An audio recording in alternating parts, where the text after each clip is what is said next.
Salary caps are put into sports to act as a limiter on how much teams can spend on players during a single season. And it's put in place with the ultimate goal of having more league parity. And although the salary cap is a restricted number that is known to and by every team, some teams go on a step further.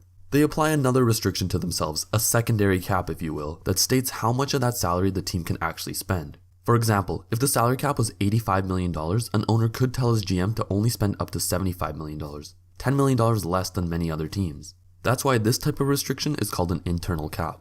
But I like to look at it as more as an internal budget though. Since an internal cap is placed on teams where the owner may know that they won't have a very productive year, so they want to save some money. But they could change their mind come trade deadline day when the team is starting to look like a real contender. So they go out and become buyers at the deadline, taking on more salary and hitting that salary cap. So teams can always change course from their original plans. That's why I like the word internal budget a little more, but we'll stick to using the words internal cap for the sake of this video. Although internal caps aren't given out to the public, sometimes you can infer based on a team's moves which teams operate on one and which do not. Some teams of note that have used internal caps in the past are the Ottawa Senators, the Anaheim Ducks, the Arizona Coyotes, and the Florida Panthers.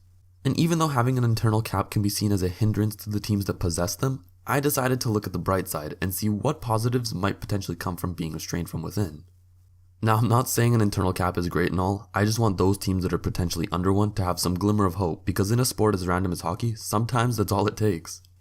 So the first benefit applies to the fans of those teams. In the words of the Senators owner Eugene Melnyk, hockey is a business, and in order to keep ticket prices down, you have to spend less.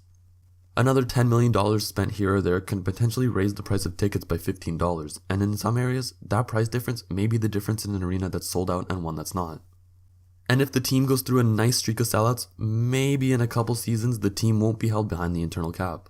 Now it should be obvious, but when someone has less money to play with, they are much more careful with their money than someone who has buckets of it. Now apply this thinking to a team with an internal cap and one without an internal cap at the time of NHL free agency. Internal cap teams won't tend to make many blockbuster moves on that day. Instead, they'll focus on reinforcing their depth and adding on to whatever they currently have. Meanwhile, teams that know that their only limitation is the salary cap will dog it out over the top free agents and in many cases heavily overpay. And just 2 or 3 years down the road, they'll start to really regret those signings. So in that case, internal cap teams are a lot more careful in what they do. Not going crazy on days like free agency can lead to something else too, and that's growing a team from within the organization. Rookie deals and bridge contracts are an internal cap team's favorite type of contracts, all because they're so easy to manage and because, well, they don't have to break the bank. And when trying to fill out an entire roster, these types of teams are bound to have some of these contracts in their lineup. It's kind of similar to what you see going on throughout Chicago's roster right now, even though they're doing it under entirely different circumstances. Cheaper tickets, slow trigger fingers on deadline days, and growing from within are all key points that make having an internal cap not so bad. And again, an internal cap isn't meant to last forever. Once the team is ready to make that next step, the cap will get lifted, giving that team's GM some more room to play around with. Hey, just look at Ottawa and Anaheim. So that was my video on the benefits of an internal cap space. I really hope you all enjoyed this video, and with that, I'll see you in the next one.